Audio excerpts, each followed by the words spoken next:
Hey, what's going on, family? Welcome to tonight's live stream. I am your host, Sir Ashley, and today we are going to talk about the 2024 housing market and what is shaping out to be, the different forecasts, and just different things you need to consider with today's housing market.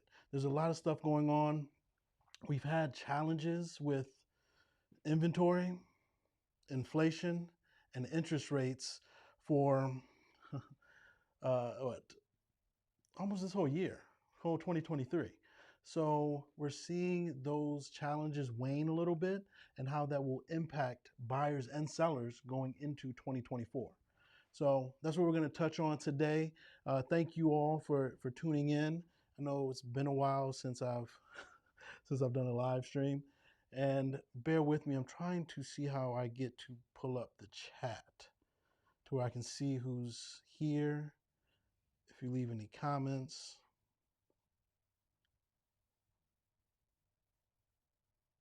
Bear with me. In the meantime, go ahead, hit that like button, and share this with any friends and colleagues. Share this on your page as well.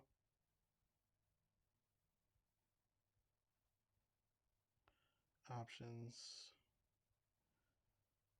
All right. I will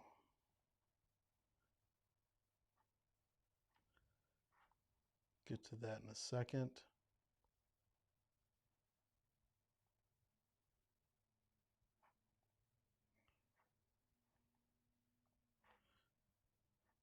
Perfect. Okay. Let's jump into this first article where it talks about the housing forecast for 2024. And let's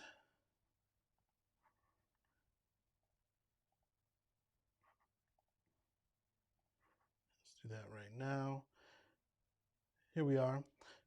It talks about the forecast and predictions, and affordability will be better the beginning of 2024. And they're saying as we go into 2024, mid 2024, and later on, you'll see interest rates start to come down.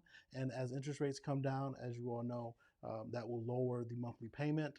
But I will talk about my fear as interest rates come down further we get into this video. Also, not only are interest rates coming down, rents are coming down as well. So that is a good sign for inflation data, allowing the Fed to lower rates and to then make housing more affordable in terms of the interest rate. So this comes from realtor.com, and mortgage rates, their forecast is 6.8 and end the year at 6.5. Based on the inflation data that I see right now, and what, not just me, other economists, that's who I'm basing it on, that, and what is projected in the future when you factor in housing data and rent equivalent, I believe these interest rates will be significantly lower than this. Not significantly. I think we're going to be in the low sixes, high fives at the end of the year. And even right now, you see interest rates below 7, and I've gotten people quoted, people with great credit. I'm hesitant to say this because it's not going to be pertain to everyone. People with great credit, I've seen interest rates with some buy downs in the 4s right now. So you're able to get very, very good deals regarding your interest rate. And what has kept a lot of people on the sidelines as far as sellers, they're not going to sell their home because they've locked in a 2, 3, 4% interest rate. So what's kept them on the sidelines is they're like, why would I go from a 3% to a 7%? Well, 3 to 4.5, 3 to 5 is not as big of a jump when it comes to their monthly expenses. So they may be more apt and willing to do it. Bear with me. I want to see because I'm having a tough time seeing any comments, if there are any comments. Bear with me. I'm trying to see if I can log in to my other device here.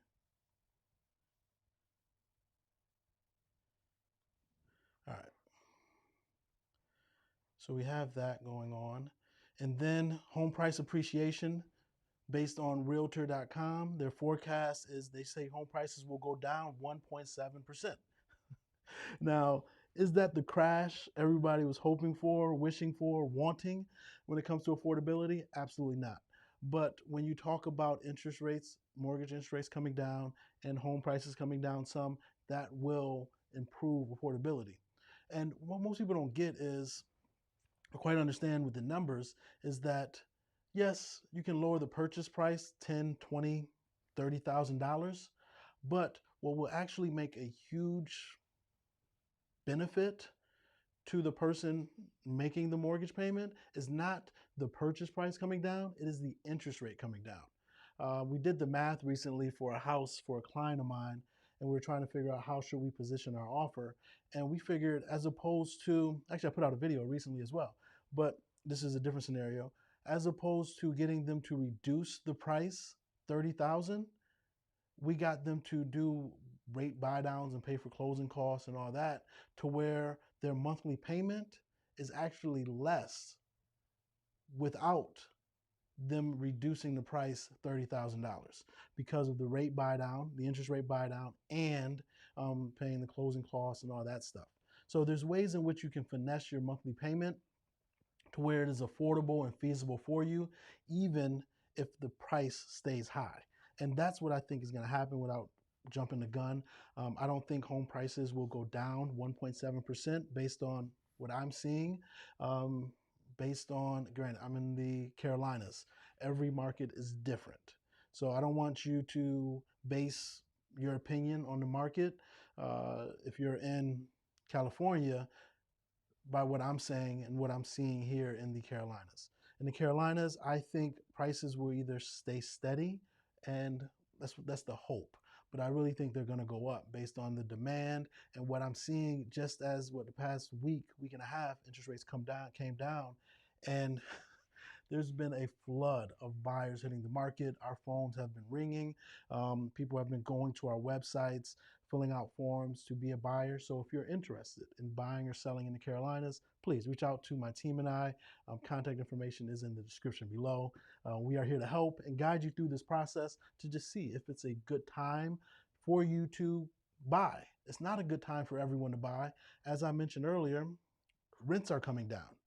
So it might be more economically viable and feasible for you to rent right now, depending on your long-term plan and strategy. But let's have that conversation and we'll walk you through that. The next thing, what do we want to talk about? Existing home sales. We talked about a crash in real estate and the resetting of the housing market. Jerome Powell mentioned that last August of 2022. And many people thought that the reset of the housing market meant a reset in home prices. As you see, there hasn't been a reset in home prices. Home prices have come down a little bit in certain areas, and in Texas, they've come down a bit. But other parts of the country, they've been pretty stagnant, if not gone up. I know Rochester, New York, because I'm originally from Rochester, I think home prices are up almost 10% year over year, even with, I think it's like 9.9, even with these elevated interest rates. Now, with that said, the home price, median home price is in the $200,000 range, as opposed to the Charlotte area where we're around, the average sales price is around 450, 437, 457, around there. The reset in the housing market has really come down to transactions. We've fallen off a cliff in terms of transactions, where we're doing 2 million less than 2021. We're doing a million less than 2022. So transactions are down, and they're going to be pretty consistent next year. Home ownership rate, they see home ownership rate in 2024, 65.8%. Now, I do want to touch on this briefly. When you talk about home ownership rates, not all, see what I'm doing here. I keep forgetting I'm live. Not all, thanks for watching. Thank you for the thumbs up. And I appreciate the thumbs down. Please leave a comment. Tell me if I'm doing something wrong. I welcome any kind of feedback. But regarding home ownership rates, every demographic of the country do not own homes at the same rate. We saw in the news this past week where Wells Fargo and Navy Federal Credit Union got in trouble because of their loan and lending practices when it comes to granting loans to minorities, minorities and women. So if you have not heard about that or checked that out, go to my Instagram page. I did some, actually, it should be on YouTube as well, YouTube Shorts. But on my Instagram page, I did talk about, do some videos on those and talked about what's happening. And unfortunately, that's not new. I encourage and implore everyone to read The Color of Money. It is something that has been taking place um, since America was colonized, as far as different lending practices for different demographics of people, and then how they see people as the currency, as opposed to what's actually currency. So check that out. And if you are one of those demographics that do not own homes at the same rate as the majority, I encourage you all, if you can, try to own. Try to own, because that is something that you have. Granted, you have to pay taxes on it, right? Even if you pay it off and all that, you still have to pay annual taxes. But something you own and can pass on to your kids, generations. And we talk about, I hear the term generational wealth thrown around a lot. I really don't like that term, but I think it's overly used. But it's one of those things to where, how do societies gain wealth and appreciation? And a lot of times, or individuals in society and families, a lot of times it's just owning the home and not selling it, owning a home and passing it on to family members, and then using it as a piggy bank, to where when somebody gets a lot of equity, people got prime example. One of my clients bought a home in 2019. Well, their kids went off to school last year. In the Charlotte area, home equity's gone up almost 44% since that time. They pulled out some equity and ended up paying for their kid's school without having to have the child get student loan debt. So they're putting their kid in a better position off jump, because they own a home and can do so, and without having to have their kids saddled with debt after graduating school, trying to figure out what they want to do. Moving on. We talked about rent growth. I just showed the article where it talks about rent prices are tumbling in various parts of the country. I'll touch on that article, but they project rents across the nation will go down 0.2%. Now, that's not a huge decline nationally, but again, real estate is hyper local. So I want you to see what's happening in your market and do that analysis. See if it makes sense for you to rent versus buy. In most of my analysis, if you plan on living in an area more than 2 years, it just makes sense to buy. But that's most of my analysis. In parts of 2023, that wasn't the case because interest rates were very high. It just made sense to rent. And I'll be the first to tell you, I'm not a housing bull. I'm not a housing bear. I'm just a realist, and we'll work through your situation with you to see what's best for you and your family and your situation. Give me 1 second. Here we go. All right. Housing prices dip, improving affordability. We talked about that. There's another set of articles I want to talk about. Now, I want to also talk about the negative stuff that's happening in our society as far as just the economy goes, because it's not all sunshine and rainbows. I want you aware and cognizant of what we're going into, the headwinds we're facing in 2024, so you can just be aware and make a wise decision with as much of the facts as possible. A lot of people are facing financial struggles in our country. I'm not naive to that. And bankruptcy waves has been going on this past year, this past quarter, actually, 2023. And they're saying it could go into 2024.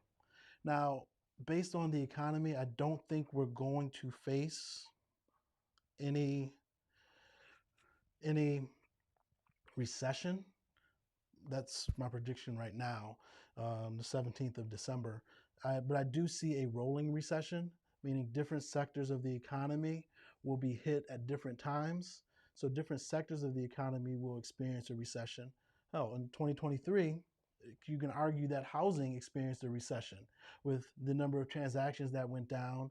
And that impacts so many people. It impacts the contractors, it impacts the builders, it impacts the attorneys, the title company, realtors. So you can argue that the housing sector went through a recession in 2023, but different parts of our economy will go in a recession, but that will, because it's happening at different times for different sectors, I think we will avoid a recession as a whole for the US economy, meaning what the general definition is 2 quarters with negative GDP. Now, I understand that can get funny because we technically had 2 quarters, I think, last year, but we weren't in a recession. So I want you just aware of that, and you will see people going through foreclosure, or you'll see notice of defaults being filed. Now, I want you clear on this. Notice of default is different from foreclosure. Notice of default gets the foreclosure process going, and typically, at least here in the Carolinas, it takes at least a year. If not, I've seen people stay in the house up to 3 years, going through the foreclosure process, fighting it. So just because you see these notice of defaults starting, do not believe or do not think that a wave of inventory or homes is going to come to the market simply because they have a notice of default. If you just run the numbers, chances are those people have an interest rate in the 4 or 5% or less, and their mortgage is less than rent. So they're going to fight tooth and nail to try to stay in that home because they understand that what they're paying for a home that's theirs is less than what they would go to if they had to rent something similar or even less. And that's the difference between now and in 2008, because there was so much inventory. People was like, man, I could save money if I just let this home go and go rent the house right next door for significantly less than what my mortgage would be because they were facing some balloon payment or something like that. This right here is totally opposite. You'll see so many more people fight tooth and nail to try to stay in their home because they understand that their monthly payment is just wise. Their monthly payment will be better if they try to stay on the home. But you will start seeing news regarding more bankruptcies, and but you also will see news as it pertains to different sectors of our economy getting raises. You saw the UPS workers; they went on strike, or they didn't end up striking. They were going to go on strike. They worked something out to where they get a significant raise. You have the UAW, the auto workers. I think they got a 25% raise. That's significant. So this year, as you see home prices start to level off, if not come down, or as far as affordability level off or come down, you have people making more money. So what you're really going to have is two different housing markets and economies. You're going to have the haves and the have-nots. You're going to have the people that get laid off, and you're going to have people that get a raise.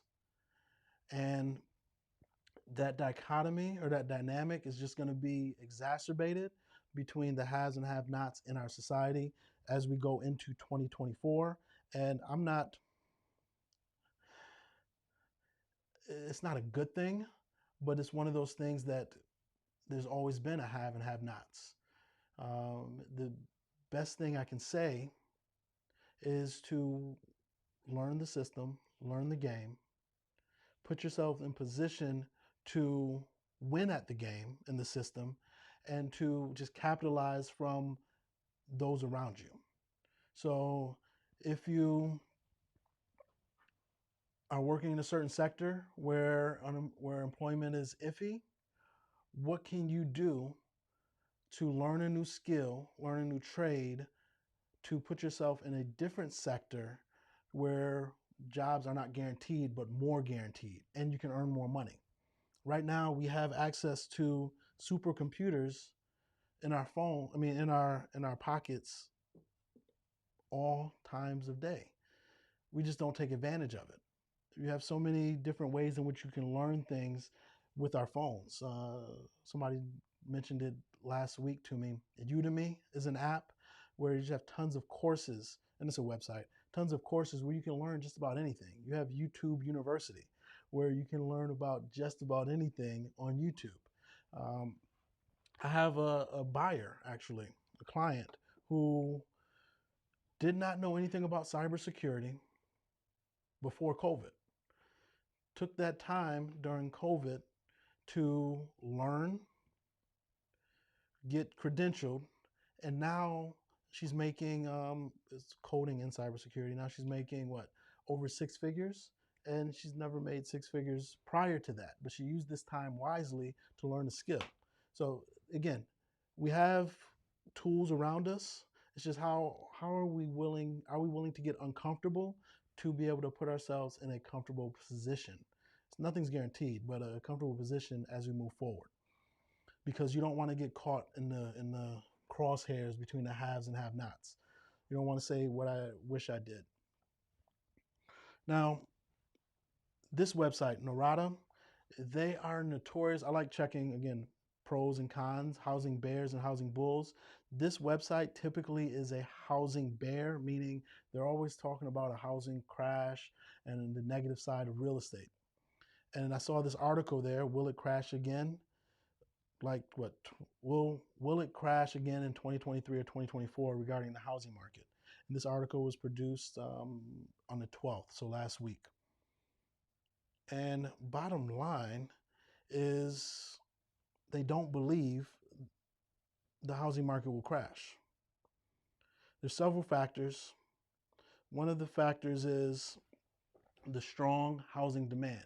Right now, millennials, I know millennials, I'm a millennial, we get a lot of flack about how we choose to live our lives and what we have not done as of yet. But millennials are of the prime buying age to start a family, and they've been saving up their money. I have friends that have, really just been stacking up money for the past few years, and they're they're in a prime position to buy. And now as interest rates come down, they're like, let's do it. Let's do it. So Narada is saying the strong housing demand, millennials are a prime age to buy. The demand for housing remains strong, especially among millennials and first-time home buyers. Now, when they get to the housing market, what they're going to see is the home might not be as big or as large or grandiose as they thought it would be, but it allows them to get their foot in the door to buy a home.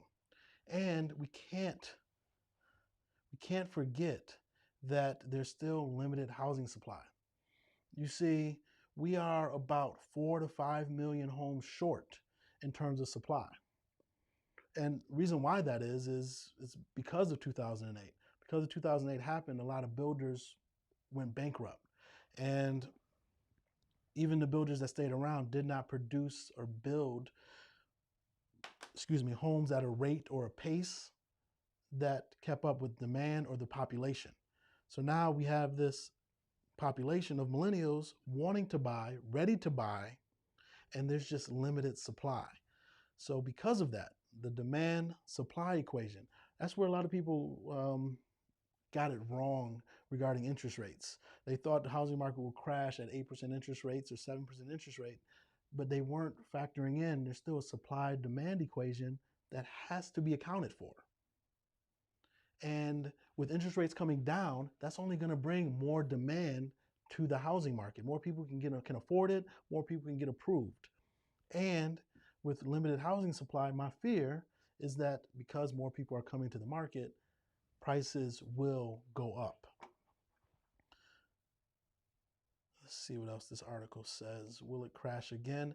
Now, again, I like to follow people on pros and cons, and I listen to these videos or watch these people and get a synopsis of the video. uh, that always says there's a housing crash right around the corner. Every video they put out, it's about a housing crash. And the numbers and the data just do not suggest it. Now, will they eventually be right? Of course, a broken clock is right twice a day. But when it comes to you planning your future and your family's future, should you rely on them? If you just look at the past, they've done a lot of people a lot of disservice, a huge disservice, because they told people not to buy in 2021 when rates were 2, 3, 4%. 2022 when rates were 3, 4%. They cost a lot of people money, not just because, one, they would have locked in a 30-year fix, they would be paying less each month compared to their rent, but they also cost a lot of people money in terms of equity that they have in their property. I have a client who bought a home about 4 years ago, 2019, um, and reached out, want to sell it, and they have about $300,000 worth of equity, and they want to buy another home that's cheaper than the home that they have right now, that what it's worth. So they're going to end up pocketing and keeping $200,000. They've never, and granted, they don't have a problem with me telling you this, they've never had $200,000 in their bank account. But because they acted, even though they were fearful, but they looked at the data and were analytical and like, no, this is a good time to act. They acted, they have significant equity, and then when they buy their new home, they're going to have around a little more than $200,000 in their bank, and then we're going to figure out where they can invest it and grow it from there. But it's just one of those things to where if you listen to these housing crash people over and over and over again, you'll be fearful to act. And I'm not saying that every opportunity is a good one, but you need to make the decision for yourself, knowing the numbers, knowing your market, so you can know how to position yourself. Let me see right here. So yeah, millennial housing demand, a buffer against a housing market crash. Just because there's so many millennials out to buy right now, I don't think it's going to crash. We are rolling in on 30 minutes. I didn't want to be too long, especially I haven't done a live in forever. I can't tell you, this thing has been like summertime, but I plan on doing more. This is my new setup. I'm here in the office now. This year has been a challenging, fruitful year. Opened an office, part of Life's Change Brokerages, became a partner in a brokerage. So I appreciate you all for your support and just your prayers. I know a lot of people have reached out when they're like, sir, you haven't dropped a video, you haven't put out a video, and just checking in on me. I do appreciate it. I am thankful for all of you. And if I can help any of you buy, sell, invest, if you have any questions regarding the housing market, please reach out. Now, I am in the Carolinas, but I have a team and a network that spans our country. So even if I can't help you or if you're not in my location, I will try my best to put you in contact with a local professional where you're looking for assistance. Right now, I can't think of anything else. I'm sorry, I could not look at the comments. I will try to figure that out. Again, bear with me. This is, it's like trying to ride a bike again. I remembered how to turn on the camera. I did not remember how to look at the comments. But I will talk to you later. You all have a good night. Talk soon.